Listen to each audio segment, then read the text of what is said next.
ఇప్పుడు multi system వింటున్నాం, ఎందుకంటే కాపర్ అనేది మల్టిపుల్ వాటిల్లో అవసరం. అందువల్ల సిమ్టమ్స్ కూడా మనకి మల్టీ సిస్టమ్స్లో కనిపిస్తాయి.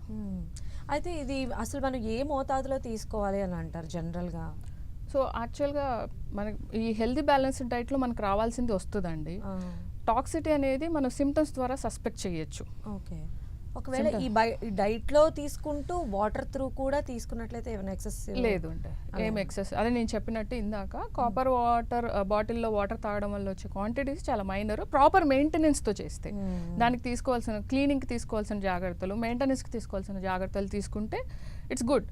కానీ కొన్ని సిచ్యువేషన్స్లో మీరు హార్ష్ కెమికల్స్ యూజ్ చేసి వాటిని క్లీన్ చేసినప్పుడు కానీ, లేదా స్టీల్ స్క్రబ్స్ యూజ్ చేసి బాగా స్క్రేప్ చేసినప్పుడు కానీ ఆ కాపర్ లీచింగ్ అంటే, ఆ లీచింగ్ అంటే ఆ వెజల్లో ఉన్నది దీనిలోకి రావడం, అది ఎక్కువ అయినప్పుడు మీరు డైలీ ఎక్సెసివ్ యూజ్ చేస్తున్నారు అండ్ ఎక్స్ట్రీమ్ కండిషన్స్లో దానిలో కొన్ని అసిడిక్ ఫ్లూయిడ్స్ పోసేసారు, హాట్ వాటర్ పోసేసారు, ఎక్స్ట్రీమ్ క్లైమేట్స్లో తీసుకెళ్తున్నారు, అలాంటప్పుడు దాని నుంచి లీచ్ అయ్యేది ఎక్కువ అవ్వచ్చు.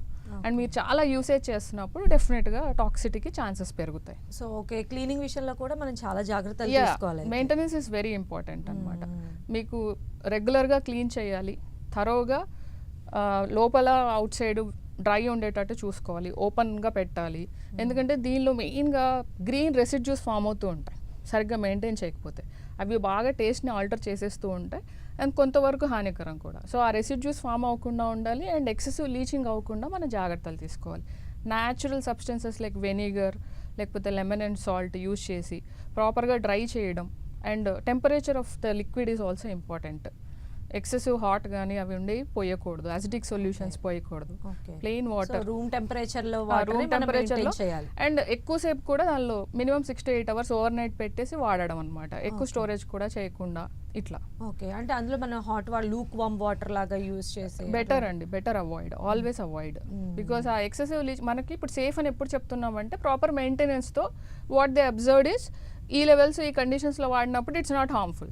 But when you're going something against that it may become harmful అనమాట. అది ఓకే. సో అంటే కిడ్నీస్ మోర్ ఎఫెక్ట్ అయ్యేటువంటి ఛాన్సెస్ ఉంటుంది ఈ కాపర్ ఎక్కువ. Liver, kidneys, gut these are all affected mostly. ఎందుకంటే ఇక్కడ ఒక చిన్న లాజిక్ కూడా ఉంది. లివర్, కిడ్నీస్ అన్నాను కదా, ఈ కాపర్ని మెయిన్గా బాడీలోంచి ఎలిమినేట్ చేసేది లివర్ అండ్ కిడ్నీస్ అనమాట. సో ఎక్సెస్ ఉన్నప్పుడు their handling becomes difficult, they are vulnerable. Okay.